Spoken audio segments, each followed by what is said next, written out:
오늘 이야기는 그 인간의 죄악으로 인해서 이 홍수로 심판을 받는 이 모습, 이 홍수 심판 이후에 노아 하나님께서 맺으신 이 무지개 언약에 대한 말씀입니다. 자, 우리 처음부터 한번 다시 시작을 해보죠. 하나님께서 사람을 만드시고 세상을 만드셨습니다. 하나님이 세상을 만드시고 난 다음에 하나님의 말씀은 토부터부 좋다 좋다 너무 좋다 였어요. 완벽하고 아름다운 모습이었죠. 하지만 인간은 죄를 졌습니다. 죄를 졌을 때 인간의 모습 속에서는 관계가 완전히 다 끊어지게 되고요. 자기의 수치를 보게 되고 남의 수치를 보게 되어서 한마디로 공동체도 깨지고 하나님과의 신앙도 완전히 깨져버리는, 그 후에 인간의 죄의 속성들이 인간을 파괴하기 시작했는데 6장에 보는 것 같이 인간을 바라봤을 때 어떤 모습만 존재했습니까? 이 두 가지 모습만 존재했어요. 악하고 악하다, 나쁘고 나쁘다. 토부토부가 라라로 바뀌기까지 몇 세대가 지나지 않았고요. 그만큼 죄의 본성이, 죄의 위협이 그만큼 굉장히 컸다라는 것을 우리가 보게 되죠. 그래서 하나님께서는 이러한 인류를 도대체 놔두실 수 없을 정도의 상황까지 이르렀습니다. 그 소리가 뭐냐면 이대로 인간을 놔뒀다가는 세상 자체가 완전히 다 파괴돼 버리고 하나님의 창조 자체가 완전히 엉망이 될 가능성이 많기 때문에 그러한 파멸의 길을 도대체 놔둘 수 없는 상황까지 이르게 되었습니다. 그래서 하나님께서는 어쩔 수 없이 이 세상 속에서 사람을 다 쓸어버리기로 하셨죠. 그거는 사람이 미워서 쓸어버린 게 아니라 어떻게 보면은 하나님과 공의이신 하나님과 이 죄악된 인간이 같이 공존할 수 없고, 또한 죄악의 모습으로 세대가 파괴되는 것을 바라볼 수 없기 때문에 하나님께서 내리신 정말 마지막 결정이셨어요. 그렇게 하나님께서 인간을 쓸어버리면서 하나님의 마음이 얼마나 아프셨을까. 우리가 그 마음을 다 이해할 수는 없으나 만일에 아버지의 마음 그리고 부모의 마음을 가지신 분이 우리 하나님이라는 걸 우리는 알고 있다면 자기가 창조하는 것을 자기의 손으로 멸하는 과정이 결코 쉽지만은 않았다는 것을 우리는 상상해 볼 수 있겠지요. 그 후에 하나님께서는 새롭게 세상을 다시 시작할 프로그램을 만드시는데, 그 프로그램은 다른 것이 아니라 노아와 그의 가정을 통해서 새로운 세상을 만들어가는 것이었습니다. 특별히 노아가 새로운 세상을 만들어가는 사람으로, 최초의 인간으로 하나님께서 선택하신 이유는 노아의 모습 속에서 두 개의 모습을 보았는데, 하나님과 동행하는 것과 또한 하나님을 뜻을 준행하는 것이었습니다. 어제 우리가 보았듯이 동행과 준행은 노아의 대표적인 특징이자 죄의 본성을 우리가 이겨내는 방법이라고 했습니다. 하나님의 뜻을 따르고 우리의 삶 속에서 하나님과 함께 무엇을 이루어가는 모습, 그것은 우리의 죄를 이길 능력이 없기 때문에 하나님과 함께 이겨내는 하나님을 의지하는 삶이죠. 이러한 모습을 통해서 노아는 방주를 지었고요. 그리고 때가 되자 하나님께서 그 방주에 들어가게 하십니다. 그리고 그렇게 들어간 후 일주일 만에 엄청난 비가 내리고 세상은 40일 동안의 이 물 홍수에 말 그대로 아무것도 하나 남지 않는 그런 곳이 되어버립니다. 심지어는 날아다니는 새조차 그 비에 완전히 수장돼 버리는 상황에 이르게 되지요. 이러한 속에서 이 홍수의 시기가 언제까지 진행되느냐? 오늘 말씀에서 그 홍수의 끝을 이야기하고 있는데요. 우리 함께 13절의 말씀을 같이 한번 읽어보도록 하겠습니다. 13절입니다. 시작. 601년 첫째 달 곧 그 달 초하룻 날에 땅 위에서 물이 거친지라 노아가 방주 뚜껑을 제치고 본즉 지면에 물이 거쳤더니 601년 첫째 달 그 달 초하룻 날이라고 얘기합니다. 그렇다면 이거를 대충 얼추 생각을 해보면 이렇게 되는 건데, 1년하고 한 11일 정도로 볼 수 있어요. 뭐 계산에 따라 조금 다르긴 하지만요. 그러면 365일에서 11을 더하면은 376일을 갇혀 있었던 것입니다. 저는 노아를 지은 것도 대단하지만 376일 동안 갇혀 있었던 것도 더 대단하다고 저는 생각을 해요. 이제 무슨 소리냐? 이 사람이 한 공간에서 아무리 그게 뭐 축구장 크기의 뭐 그 공간이라고 하지만 공간에서 머물러 있는 것 자체가 되게 고통스럽거든요. 여러분 그 집에서 키우는 강아지도 맨날 집에서 있으면 애가 돼지가 되고 이게 개인지 돼지인지 알 수가 없고 심지어는 이제 이상 행동이 나오는데 그 강아지를 한번 저기 풀어서 목줄 매고 이 그 강변가를 천변가를 한번 풀어보세요. 그건 막 미친 듯이 애들이 좋아하죠. 동물도 그래요. 동물도. 근데 사람이 한 곳에 갇혀서 1년 이상을 지냈다. 그리고 분명히 그렇게 지내는 동안에 노아는 밖을 보았을 것이고 묻이 좀 뭔가 나오는 것을 보았을 터인데 하나님이 기다리라고 할 때까지 계속해서 기다렸어요. 신뢰함을 가지고 기다렸단 말이죠. 세상에서 믿는 사람들이 제일 하기 어려운 행동 중에 하나가 기다리는 거거든요. 지금 사실 우리도 기다리고 있잖아요. 그죠? 1년이 넘게 기다리고 있어요. 1년 2개월이 이제 1년 1개월이 다 돼가는 그죠? 거의 노아가 기다렸던 그 시간하고 비슷하죠. 그 기다림 속에서 무너지기도 하고 또 이상한 행동을 하기도 하고 또 과도한 극도한 반응을 하기도 하면서 참 우리의 부족함을 보게 되는데 노아를 통해서 우리가 한 가지 깨닫는 것은 신뢰함이 무엇인가를 우리가 다시 한번 고민해 보게 됩니다. 때로는 잘 들리지도 않고 잘 보이지도 않고 또 때로는 우리의 마음에 충동질하는 많은 소리들이 우리를 괴롭히죠. 이제 그만하자. 포기하자. 이 정도면 됐다. 사실 그 말을 이겨내는 게 신앙이에요. 이스라엘이 광야 40년 동안 배운 게 그거거든요. 그 한 말을 이겨내지 못해서 계속해서 넘어지지 않습니까? 모세가 하나님 말씀 받으려고 40일 올라가던 그 시기에 며칠 그 말, 이제 그만 됐다. 이 정도면 됐다. 그 말을 이기지 못해서 완전히 무너졌지요. 또 뿐만 아니라 가데스 바네아에 서서도 이 정탐꾼을 보냈을 때 정탐꾼에 돌아오는 그 얘기를 보면서 눈에 보이고 나타나는 것에 미혹되는 그래서 그들이 뭐라고 그랬습니까? 우린 다 죽는다. 끝났다? 이만하면 됐다? 우린 속았다. 그 말 한마디, 그 참소 한마디에 무너진단 말이죠. 그리고 가나안을 목전에 두고 들어가지 못한단 말이죠. 신앙은 신뢰함이에요. 신뢰하기 때문에 기다려요. 그 신뢰함이라는 것은 보이고 나타나는 것에 기반을 하는 것이 아니라 하나님 자체, 하나님 그 자신에 기반하는 거예요. 그러니까 지금 보이는 게 아무리 엉망진창이고 또한 미래가 안 올 것 같고 말이죠. 그리고 지금 이 상황이 정말 다 끝날 것 같은 그런 상황 속에서도 하나님이 신실하시다는 것을 알기 때문에 우리가 기다리는 거예요. 하나님의 말씀이 영원하다는 걸 알기 때문에 기다리는 거고 더 쉽게 말씀드리면 하나님이 좋은 분이시고 나를 향해서 하나님께서 선한 계획을 가지고 있다는 것을 우리는 믿기 때문에 우리가 기다릴 수 있는 거죠.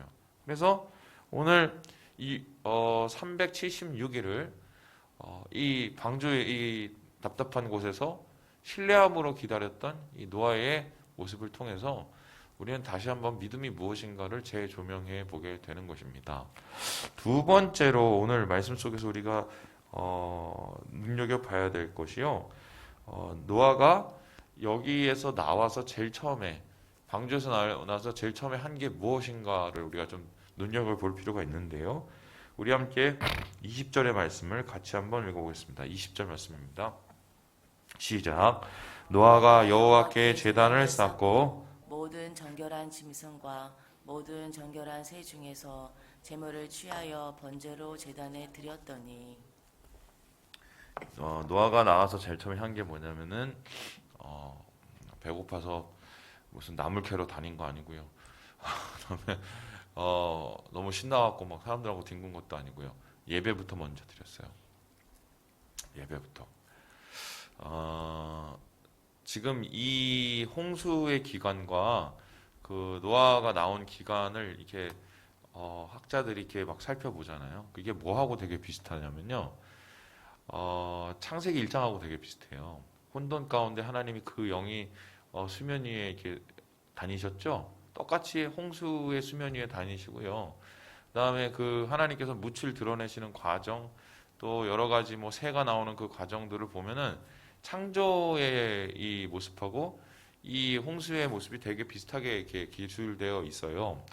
그런데 창조의 모습하고 이렇게 똑같이 같은 그 맥락과 같은 방식으로 서술을 하고 있다는 것은 이 노아에 의해서 하나님께서 재창조를 하셨다는 소리인데 그 재창조의 시작이 무엇이었냐? 바로 하나님을 예배하는 것으로 시작했다는 겁니다. 그렇다면은 하나님께서 왜 노아에게 희망을 거시고 노아에게 기대를 거시고 새로운 인류를 만드셨을까? 주님은 새로운 삶, 새로운 인생, 또 새로운 세상, 새로운 하늘과 새로운 땅을 어떤 사람에게 주고 싶기 원하시냐면 예배자예요. 예배자. 그러니까 우리가 모든 것을 다 내려놓고라도 그 기독교 신앙에서 한 가지만 뽑아라. 한 가지만은 지켜라. 라고 얘기를 한다면 우리의 신앙 행위 중에 저는 고민 없이 말할 것 같아요. 뭐냐? 예배. 예배는 목숨 걸고 지켜야 돼요. 목숨 걸고. 왜요? 이 예배 안에는 말씀이 있고 예배 안에는 하나님을 향한 우리 기도가 있고 또 예배 안에는 하나님을 만나는 또 찬양과 경배가 있기 때문입니다. 그런데 그래서 하나님과의 이 예배의 소통을 회복하시기 위해서 예수님께서 오신 거고 예수님께서 스스로 자기가 제물이 되셔서 하나님 앞에 예배하는 길을 열어주셨잖아요. 그렇게 주님께서 몇 천 년의 기간 동안에 준비하셔서 만들어낸 예배의 길이거든요. 바로 이 노아의 홍수 이후에 하나님께서 노아를 통해서 예배자를 세우시고 그 노아의 후손인 사람들을 통해서 계속해서 예배의 길을 만들어 오신 과정 속에 우리가 지금 여기에 있는 거죠. 그렇다면은 우리의 예배가 그냥 한낮 함께 모여서 노래하고 모여서 그냥 얘기하고 아니면 모여서 잠시 한 시간 때우는 그런 종류의 시간이 아니라는 것을 다시 한번 생각해 보게 됩니다. 예배는 결국 뭐냐? 우리의 모든 중심을 바쳐서 하나님 앞에 나아가는 신앙의 결정체예요. 결정체. 그러니까 내 신앙이 지금 제대로 되고 있느냐, 내가 하나님을 향한 믿음이 제대로 서고 있느냐를 뭐를 통해서 확인할 수 있냐면 내가 어떻게 예배하고 있느냐에 따라서 결정이 된다고 해도 과언이 아닙니다. 그래서 여러분, 이 코로나 시대에서 우리가 가장 눈여겨봐야 될 부분이 뭐겠습니까? 지금 한국교회 예배가 얼마만큼 병들어 있는지를 우리가 보게 되었죠. 쉽게 설명하면 이거예요. 같이 모여서 예배 드릴 수 없는 환경이 된다고 개개인의 물론 힘들긴 건 사실이지만 예배가 무너져 버렸다면 사실 우리의 신앙이라는 거는 그것밖에 안 되는 거였어요. 그래서 진짜 신앙인은 목숨 걸고 예배를 지켜야 돼요. 그게 뭐 오늘처럼 뭐 이렇게 직접 자리에 못 오시는 상황이 된다. 뭐 물론 20명 제한으로 오실 수 있죠. 그래도 내가 집에서 하나님 앞에 나아가는 그 예배의 모습, 그게 우리의 현주소예요. 아유, 목사님, 제가 예배를 드리고 오려고 하는데 이런 문제 때문에, 저런 문제 때문에, 이 사람 때문에, 저 사람 때문에, 아니면 목사님 때문에 이거 다 핑계예요. 하나님 앞에 예배하는 것을 방해하는 이유는 내려놔야 될 이유지, 그것이 하나님 앞에 나아가는 것을 막을 수 있는 이유는 아니에요. 그만큼 예배는 생명만큼 존귀한 것이기 때문인데요. 오늘 노아가 하나님 앞에서 제일 먼저 예배함으로 그의 인생을 다시 시작하였다는 것, 눈여겨봐야 될 대목입니다. 마지막에 우리가 오늘 말씀 속에서 살펴봐야 될 말씀이 무엇일까요? 우리 함께 21절 말씀을 같이 한번 읽어보겠습니다. 시작. 여호와께서 그 향기를 받으시고 그 중심에 이르시되 내가 다시는 사람으로 말미암아 땅을 저주하지 아니하리니 이는 사람의 마음이 계획하는 바가 어려서부터 악함이라. 내가 전에 행한 것 같이 모든 생물을 다시 멸하지 아니하리니. 오늘 하나님과 노아 사이에 맺었던 언약을 뭐라고 그러냐면 무지개 언약이라고 합니다. 그렇죠? 이 무지개를 통해서 하나님께서 그 증표로 삼으시고, 자, 무지개를 봐. 이것이 뜨는 한 나는 너희들에게 한 가지 약속을 할게. 어떤 약속을 하시냐? 더 이상 홍수로 너희를 멸하진 않을 거야. 이 소리는 뭐겠어요? 홍수로 안 멸하면 어떻게 나중에 멸하십니까? 불로 멸하시죠, 불로. 물론 이런 그런 무서운 얘기도 되지만, 반면에 뭐냐면 여기서 되게 중요한 시점이 있는데, 사람을 보고 맹세를 한 게 아니라 무지개를 보고 맹세를 했어요. 그렇죠? 이게 어떤 뜻인지 여러분 아세요? 만일에 내가 너희들 보고 내가 이제 심판 안 할게 라고 사람을 보고 맹세를 했으면, 사람이 또 극한 죄에 빠지잖아요. 그럼 어떻게 돼요? 그 맹세가 깨질 수밖에 없죠. 사람과의 언약이니까. 그래서 사람이 한마디로 하나님 앞에 그러한 하나님의 언약을 받을 만한 자격이 안 되고 그러한 능력이 안 되면 그건 깨질 수밖에 없어요. 그런데 하나님께서는 그러한 인간의 연약함을 아시기 때문에 사람을 보고 언약을 맺은 게 아니라 그냥 사물을 보고 영원할 것 같은, 인간이 존재하는 한 영원할 것 같은 그 무지개를 보고 언약을 맺으셨죠. 그거는 하나님의 작정이죠. 내가 세상을 향해서 내가 너희에게 이 무지개, 마치 하늘과 땅을 이렇게 다리 역할을 하는 이 무지개를 보고, 이 무지개를 바라보면서 너희를 멸하지 않는다고 은혜의 약속을 해주시는 거예요. 그러니까 우리가 잘해서, 우리가 선해서, 우리가 거룩해서 하나님께서 이 땅을 멸하시지 않는 게 아니라 하나님이 은혜를 베풀기로 작정하셨기 때문에 이 땅이 멸하지 않는 거예요. 그러니까 무지개를 우리가 바라보면서 느껴야 되는 게 뭐냐? 하나님이 참 오래 참으시는구나. 하나님은 참 우리의 모습에도 불구하고 은혜를 베풀어 주시는구나. 우리가 참 그만큼 악하고 부족한 존재임에도 불구하고 하나님이 우리를 포기하지 않으시는구나. 그 무지개를 바라보면서 주님의 은혜를 깨닫게 되는 거죠. 우리의 약함과 악함이 세상을 파괴할 수준으로 점점점 더 정말 악화되고 있지만, 그럼에도 불구하고 하나님의 우리를 향한 사랑과 포기하지 않으시는 열심이 지금도 우리와 함께 하시고 이 인류를 받쳐주시기 때문에 그나마 지금 이 세상이 굴러가는 거예요. 제가 볼 땐. 그래서 힘들 때마다 우리는 하늘을 보죠. 하늘을 보고 무지개를 보고 그 가운데 여전히 우리와 함께 하시는 하나님의 은혜를 바라볼 수 있게 되는 것입니다. 말씀을 마칩니다. 사랑하는 여러분, 신앙은 기다림입니다. 신앙은 예배입니다. 또한 신앙은 은혜입니다.